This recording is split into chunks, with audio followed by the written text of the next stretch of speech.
चलिए इसी क्रम में आगे बढ़ते हैं।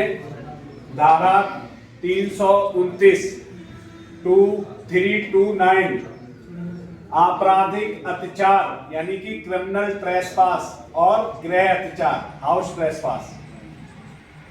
सबसेक्शन 1 कह रही है कि जो कोई ऐसी संपत्ति में या ऐसी संपत्ति पर जो किसी दूसरे के कब्जे में है इस आशय से इंटेंशनली प्रवेश करता है कि वह कोई अपराध करे या किसी व्यक्ति को जिसके कब्जे में ऐसी संपत्ति है उसको अवित्रस्त मतलब परेशान करे, अपमानित करे, इंसल्टेड करे या क्षुब्ध करे, ऐसी संपत्ति में या ऐसी संपत्ति पर विधि पूर्वक प्रवेश करके विधि विरुद्ध तरीके से इस आशय से बना रहता है कि ऐसा करके वह किसी ऐसे व्यक्ति को परेशान करेगा, इंसल्ट करेगा, क्षुब्ध करे या इस आशय से बना रहता है कि कोई अपराध करे तो वह आपराधिक अत्याचार करता है, यह कहा जाएगा।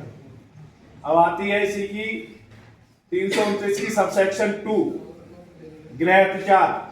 जो कोई किसी निर्माण, तंबू, जलियान को भी रहने की जगह मान लिया गया है, जो मानव निवास के रूप में उपयोग में आता हो, किसी निर्माण में जो उपासना स्थल के रूप में या किसी संपत्ति की अवरक्षा यानी कि दुकान के स्थान के रूप में उपयोग में आता हो, प्रवेश करके उसमें बना रहकर आपराधिक अत्याचार करता है तो वह कहा जाएगा गृह अत्याचार करता है।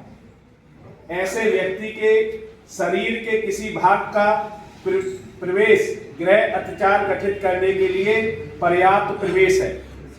ये बात समझने के लिए आप ऐसे समझिए, आपकी खिड़की खुली हुई है और खिड़की के पास मेज रखी है तो शरीर नहीं घुस रहा है, लेकिन उसने धीरे से डंडे से खिड़की खोली धक्का मार के और उसमें हाथ डाल के मोबाइल उठा लिया तो इस धारा के अंतर्गत उसने गृह अत्याचार किया। सब सेक्शन 3 कहती है जो कोई आपराधिक अत्याचार करेगा वह कारावास जो 3 महीने तक का होगा या जुर्माने से या 5,000 रुपए या दोनों से दंडित किया जाएगा। और जो कोई गृह अत्याचार करेगा, गृह अत्याचार को ज्यादा गंभीर माना गया है तो उसे कारावास 1 साल तक या जुर्माने से जो 5,000 रुपए या दोनों से दंडित किया जाएगा। इतनी बात समझ में आई? ओके।